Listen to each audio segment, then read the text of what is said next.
and those who couldn't be paid. Hello, everybody, and welcome to a short version of what's going on here. I'm Bob Venn, Calvin Castan on the camera, and something special. We're at St. Mary's Auditorium at St. Mary's School in Champlain, New York on this 18th of September. They're having a dinner for the benefit of Hospice of Clinton County, and this is the 10th anniversary of Hospice in Clinton County, and they've just brought in the cakes to celebrate the birthday. And just in a few minutes, you're going to be hearing Mitch Willett, the MC, also Sister Mary Ann Gore, the coordinator at Hospice. And then later on, I will be interviewing two people on the stage in front of these 375 to 400 people and let them know what it's all about. And you'll be hearing these volunteers, two volunteers, talking to us and telling you why they're volunteers and some of their interesting and different experiences as a hospice worker. They're looking for volunteers all the time, so please stay tuned to Hometown Cable today and every day, particularly today, and see your friends and neighbors here celebrating, and we're sorry you missed this hospice dinner, and if you came, thank you very much for attending. Your money's going to a good cause, and I'm sure you enjoyed your meal. Chicken barbecue today at St. Mary's. I have a couple requests for you, please. Our next section will involve an interview. Mr. Bob Venn will be doing an interview for his program shown on Hometown Cable, What's Going On Here. And it'll be telecast next Sunday night. One thing that we would ask of you is to try to be as quiet as possible because you will be on camera, and I've been advised that there are surveillance cameras in the ceiling, so we know who you are.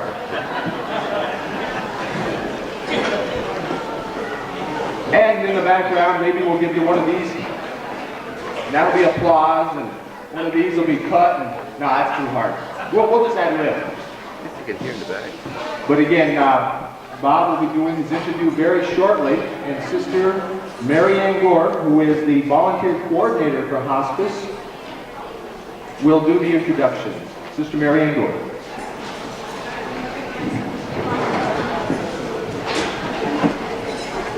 People often wonder and think about becoming a hospice volunteer and wonder what a volunteer does.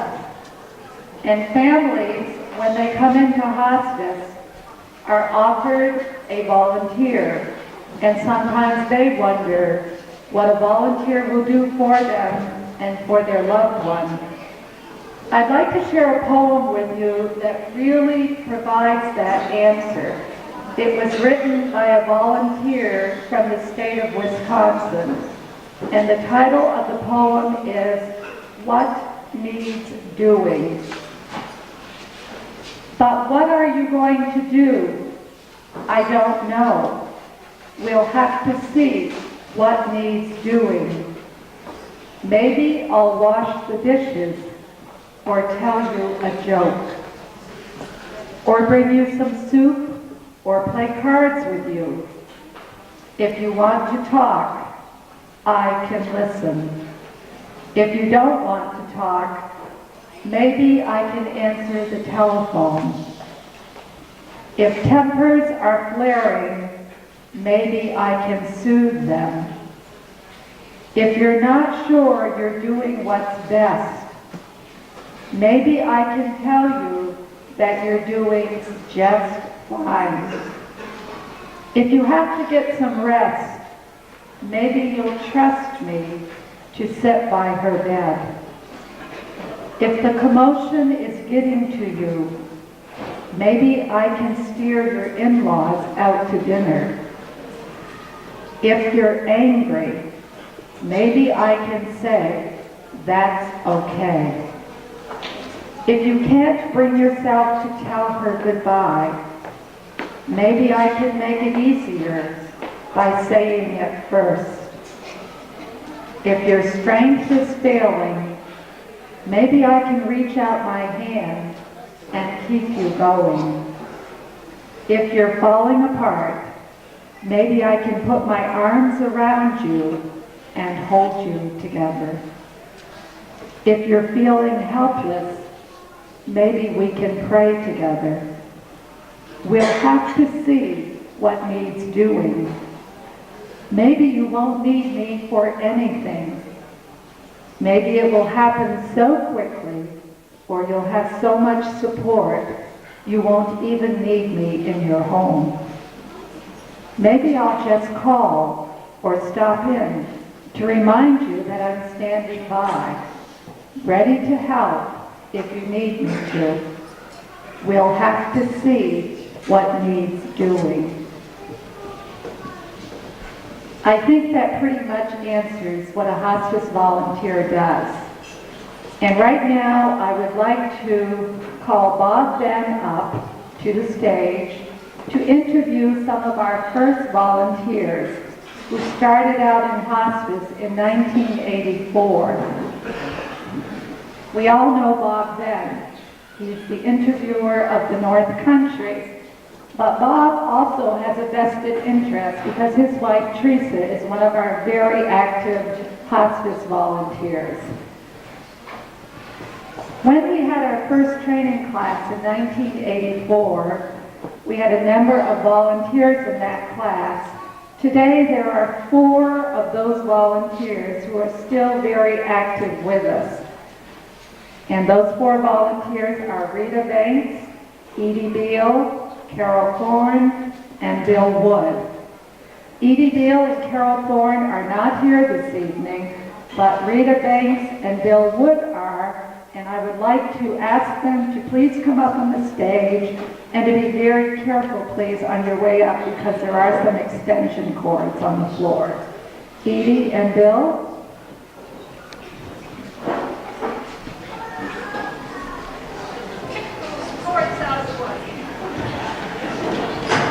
Edie and Bill will be our speakers for this evening, and with the help of Bob Ben, who will interview them, they will share their experiences and what it means to be a hospice volunteer. And I can tell you that these 2 people have given hours and hours and gone miles and miles out of their way to be there for people.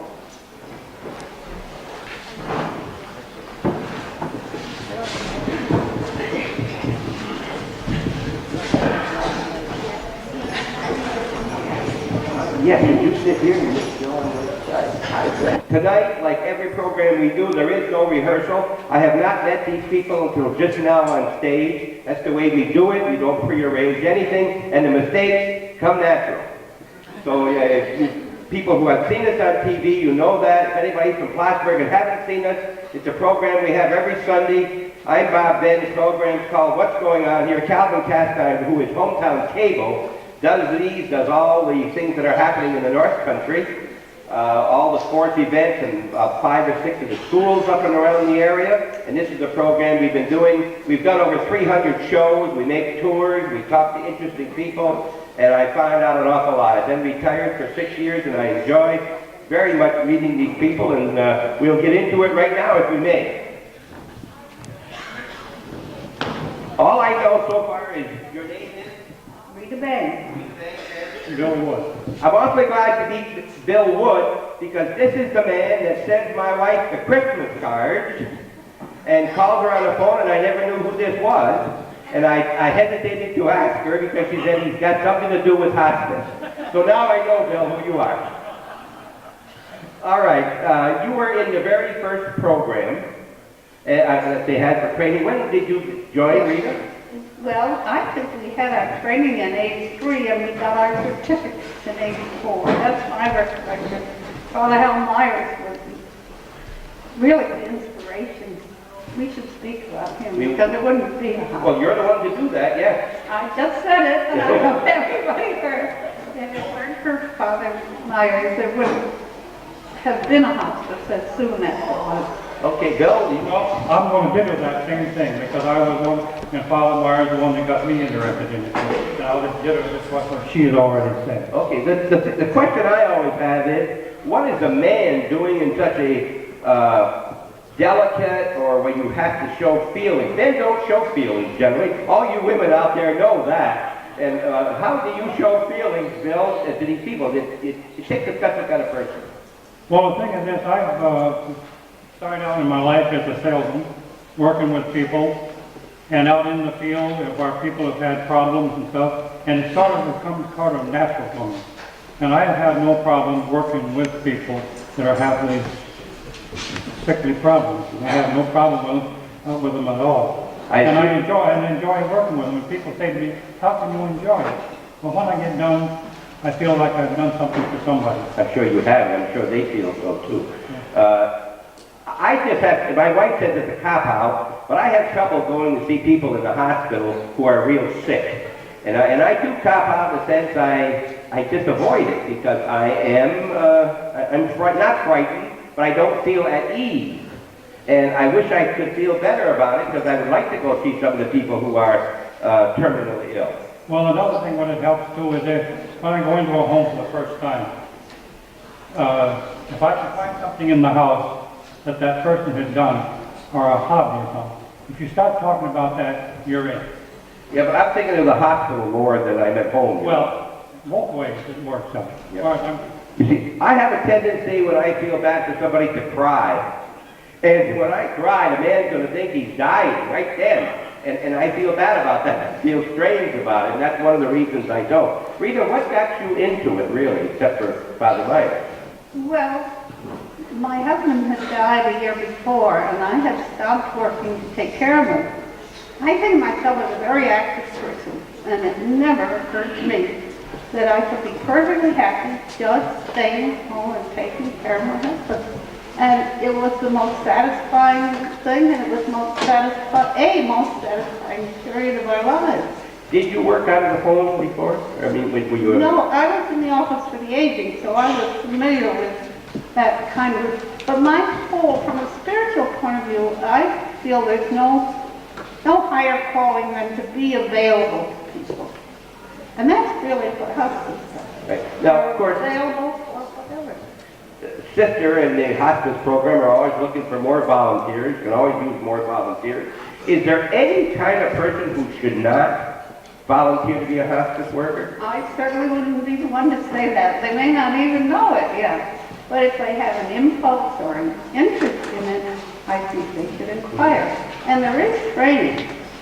But in my experience, you use your life experience and play it by ear pretty much. But there is training so that you go out with assurance. Do you refuse or accept assignment to someone you know personally? I know an awful lot of people, but in general, I have not been assigned to people. I never asked for an assignment. Mm-hmm. I just go where they send me. And there have been people I grew up with I would have been happy to serve, but I've never been sent there. Mm-hmm. What about you, Bill? Well, every one of my patients I've been working with, or have worked with, I didn't know them in the beginning. There was always no assigned to me. But I will say this, after working with them and after the time that the first passed away, I have had more friends join me in my life work just because of that one thing.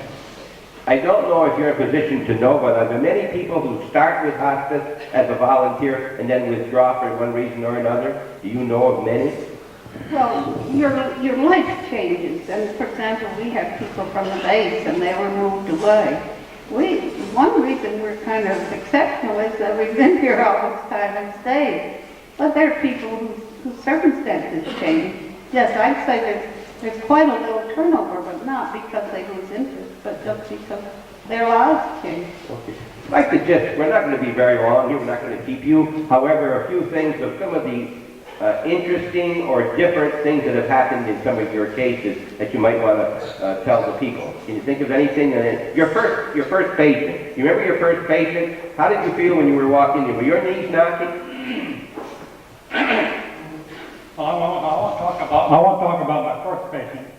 The young man I worked with, he was 19. Of course, many of you have heard the same story, but I'll have to tell you again.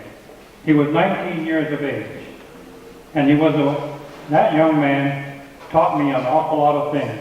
He taught me, am I going to be as brave as he was at that time?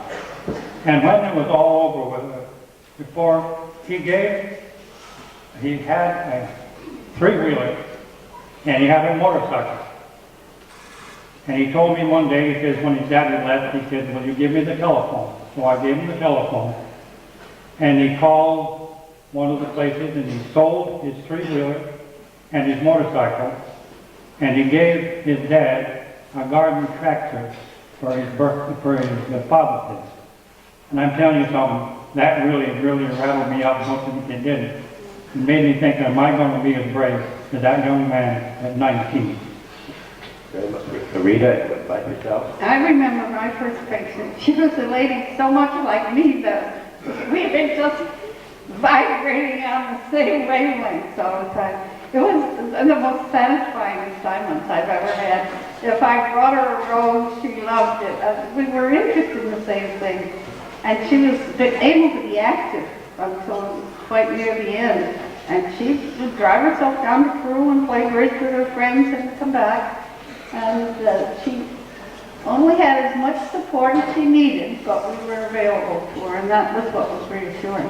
I heard there aren't many people like you, Rita. That you're so Oh, there are good. a dime a dozen. There are a dime a dozen? Dime a dozen.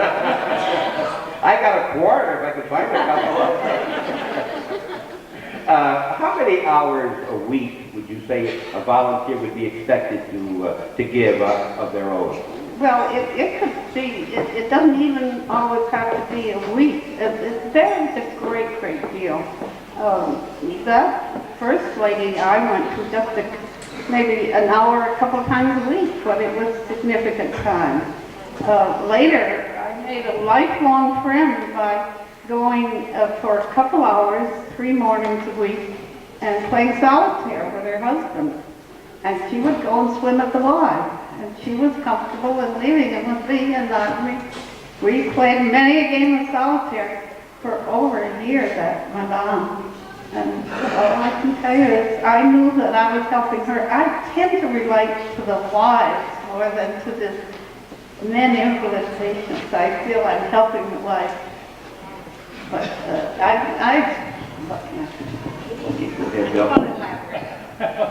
So you're helping the family as much as you are the person who is, I don't want to use the wrong word, terminally ill. Right. You're helping the family that needs the help. That's right. Well, many times the family has had to work all day and then set up with the patient all night. They've got to get rest. And that's what one of our main purposes, so we can go in and relieve them so they can have a little time off to get relaxed. And if you don't, you just can't go on forever. You've got to have relaxation regardless. And that's one of our main things. How far do you usually go for a patient? Do they keep you in your immediate area? Well, no, the first patient I had lived up in the little foothills of Ellenburg. And those were long trips out there during the wintertime at night at 12 and 1 o'clock at night. Up behind me here, you will see some posters. In 1984, there were 19 cases that hospice worked with. 26 in 85, 40, 64 in 87, 59 in 88, 48, 56, 63. All of a sudden, people found about hospice. I don't think there's that many more terminally ill. 113 in 1992. 135, I think it says, in 1993, and so far this year, 119. There's about how many hospice workers would you say volunteers?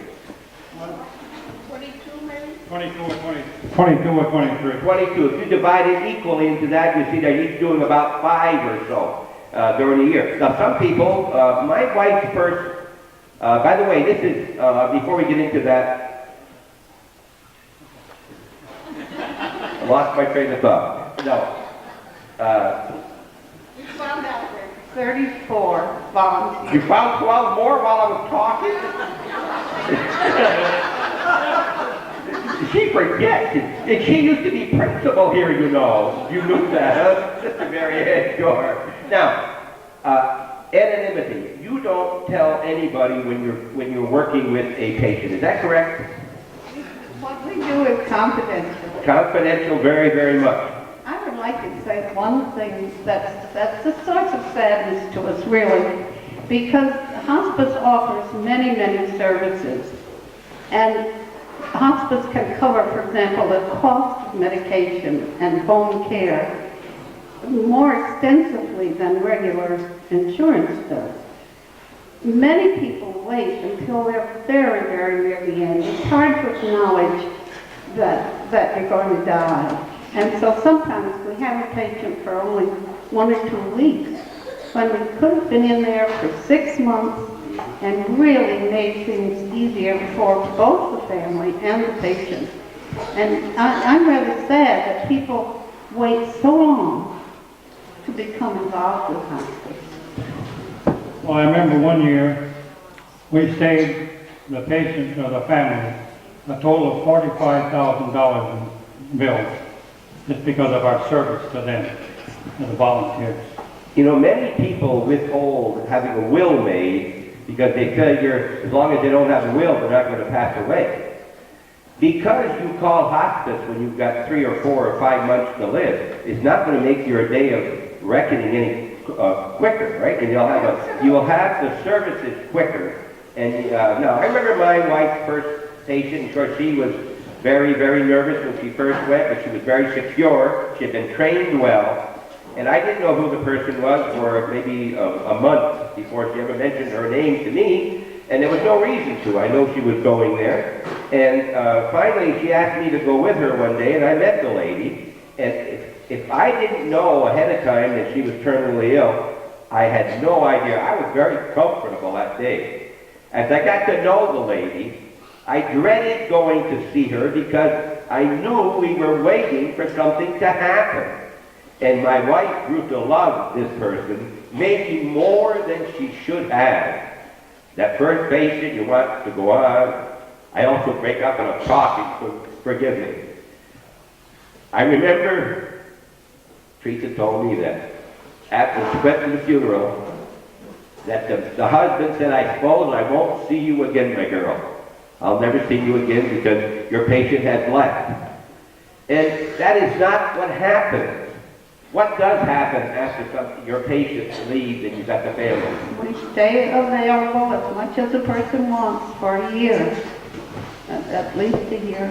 And yet, if people are doing well, we're not looking for things to do. If a person is coping, some people grieve ahead of time. Yeah. And then they just, when things are broken, they feel they've done everything they could and they're free and they go on with their lives. So it's different with different people. People grieve in very different ways and they're entitled to grieve.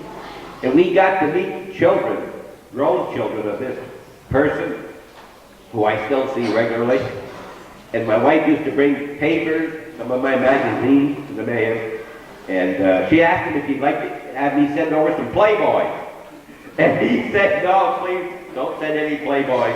But I send him Life magazines, and she'd bring him a dozen donuts about maybe every week or every week and a half. She'd bring him a dozen donuts. He liked donuts. And one other thing while we're thinking right here, I thank you very much for being so quiet and so receptive with what's going on. These people here deserve every bit of your attention and your courtesies, and I thank you very much. We're not going to just about finish. I guess anything else you want to add before we close Well, off? one thing I'd like to add is this. There is a conception with some people that hospice is looking for the insurance out of the people that were taken care of. We do not look for any insurance or nothing from anybody. It's a volunteer service, 100% plus.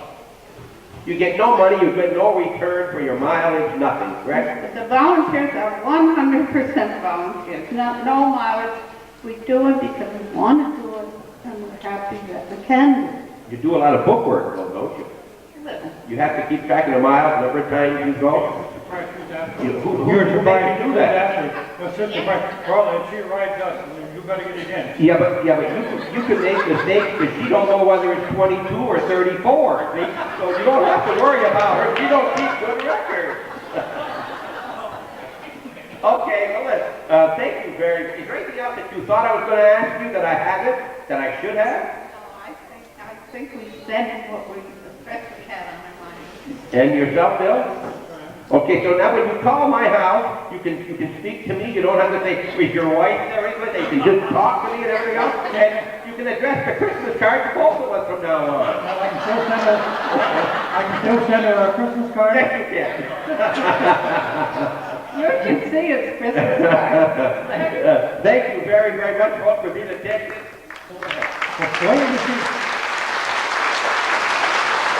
Wait to see this year's Christmas card. Okay. Now, this is what we do every week. This coming Sunday, a week from today, the 25th, this will be on Hometown Cable. Anybody who gets new channels, Champlain new channels, will get it at sometime between 1. It starts at 1, again at 4:30, 8 p.m., midnight, and 8 the following morning. This, I don't know whether it'll be the first program or the next one. Today we had 3 programs. We had Mr. Daniel Marr, he'll be on it later on when you get home. If you stay up till after midnight or tomorrow morning, we talked with Mr. Marr for about an hour and a half, an hour and 45 minutes on tape. We also had the installation of the gas pipe on Church Street to let you know what was happening and how that's done. And Calvin also had a short program and a dedication of the sign out in front of St. Mary's, which looks very nice, Father. And we thank again the inmates at the Denimora for their contribution toward that sign because they built it for St. Mary's. And anything else? Sister, is there anything you want to tell us? I simply want to say if anyone has any interest in becoming a hospice volunteer at any time, please just call the hospice office and ask to speak to me. I will be glad to answer your questions and set up a time to meet you and further discuss it. Thank you very much. Thank you very much for coming. This is a big contribution to the hospice program and to see all these people. I know many of you people are here because you had loved ones in the program. I feel great now, Calvin. I got 2 mics. I can talk forever. Well, now, you see, we're not supposed to talk off camera, but did you get enough to eat? I was asked to mention it. Wendell who? Marvin. And Wendell Marvin, did you get enough to eat? Because it was, Bill wants to know. Thanks very much, and that's it for tonight. And Hometown Cable, thanks for tuning in to Hometown Cable. Remember, it's on every day at those hours. At 1 o'clock, 4:30, and there's programs on the village board, town boards, school boards, soccer games, basketball games, what have you. Hometown Cable, Calvin and Sam Casti bring it to you, and you can get it on channel 21, new channel, and once in a while we're on in Plattsburgh. This might be on in Plattsburgh too. I'm sure Sister could get this on down there, and maybe you can see yourself. We've shut off the overhead cameras because you were so quiet, and there was no need of those in this program. Thank you very much for coming.